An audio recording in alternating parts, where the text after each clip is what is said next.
Assalamualaikum warahmatullahi wabarakatuh. Perkenalkan, saya Dewi, guru matematika dari SMA Negeri 1 Megamendung, Kabupaten Bogor. Pada kesempatan kali ini, saya akan mengemukakan sebuah permasalahan yang saya jumpai ketika mengajar matematika di kelas. Ya, dari berbagai masalah yang saya temui, salah satunya adalah bagaimana mengelola pembelajaran di kelas, baik dari sisi kondusifnya, bagaimana dari sisi ketercapaiannya, begitu itu perlu diperhatikan karena akan mempengaruhi hasil belajar dari siswa itu sendiri gitu ya. Nah, di sini analisis kasus pembelajaran yang di kelas yang saya temui, yang pertama adalah dari analisa kebutuhan, adalah alat untuk mengidentifikasi masalah guna menentukan tindakan yang tepat. Kemudian analisis pembelajaran, satu dari beberapa langkah yang harus direncanakan dan dipersiapkan secara matang sebelum kita mentransfer sebuah ilmu kepada siswa.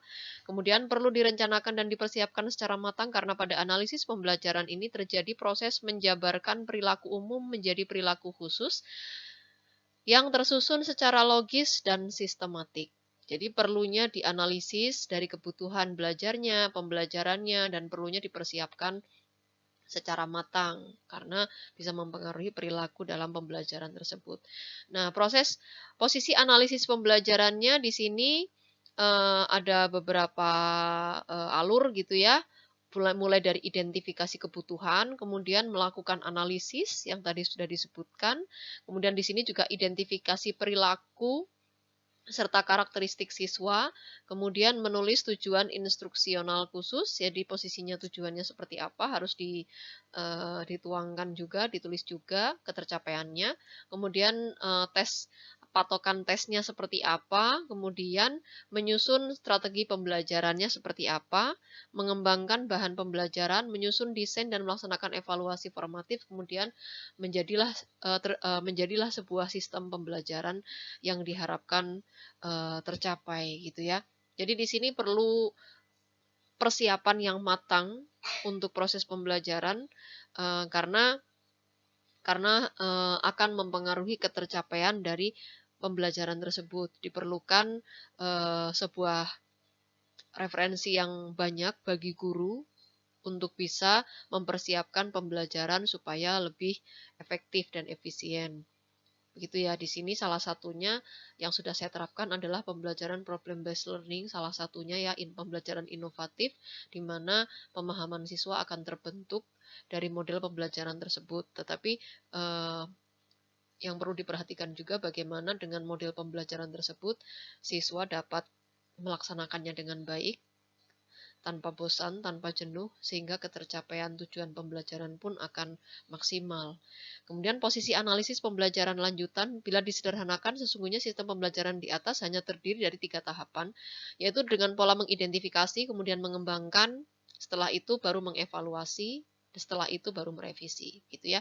Hal-hal yang perlu diperhatikan dalam analisa pembelajaran yang pertama adalah tujuan pembelajarannya bagaimana, aktivitas dan pengetahuan awal siswanya seperti apa, bisa pretest, bisa menggunakan pretest, kemudian atau bisa dengan eh, diagnostik awal gitu ya. Kemudian dari bidang studinya pokok bahasannya seperti apa, apakah kategori ringan, levelnya bagaimana, kemudian dari jumlah siswanya seperti apa sehingga bisa mengkondisikan, kemudian dari metode pembelajaran yang diberikan seperti apa. Mengapa harus dianalisa?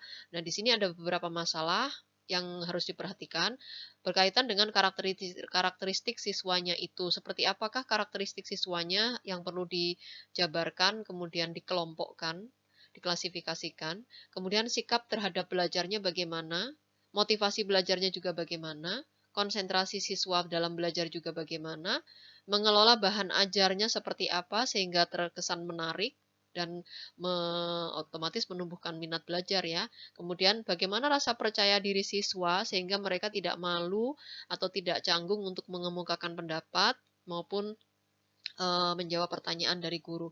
Kemudian kebiasaan belajarnya bagaimana tidak hanya di kelas tapi juga bagaimana cara memantau pola belajar di rumah. Kemudian faktor gurunya seperti apa? Ya harus ceria, energik, memperhatikan benar-benar harus fokus gitu ya, bagaimana perkembangan peserta didik itu tercapai.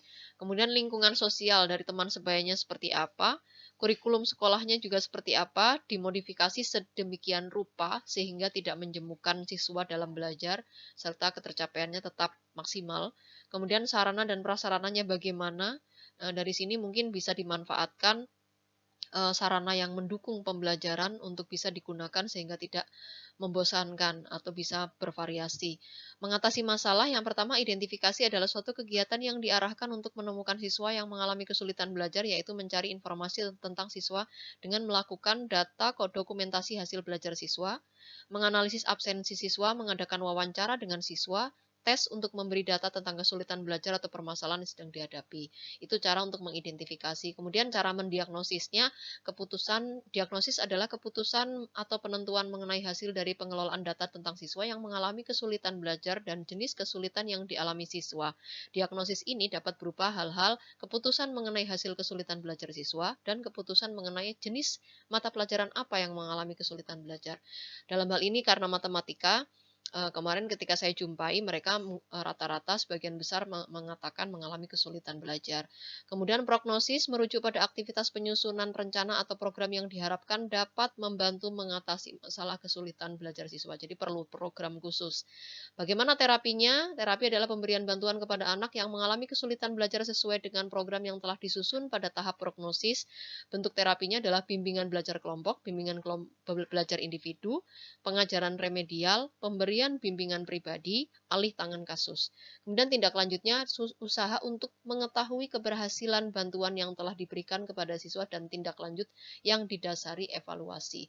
Oke, di sini cara mengatasi masalahnya terapi-terapi ini wajib dikembangkan, kemudian bagaimana menyusun tindak lanjutnya sehingga bisa diharapkan proses pembelajaran yang dihadapi oleh guru bisa berjalan dengan maksimal. Dan kemarin ketika saya menerapkan, ya cukup berhasil, cukup signifikan juga presentasi yang saya terapkan. Begitulah menjadi pendidik yang memang menjadi tugas kita semua bersama agar ketercapaian pembelajaran itu bisa maksimal dan siswa bisa mendapatkan sesuatu yang berharga selama masa belajarnya. Ya, terima kasih atas paparan yang saya berikan. Semoga bermanfaat. Assalamualaikum warahmatullahi wabarakatuh.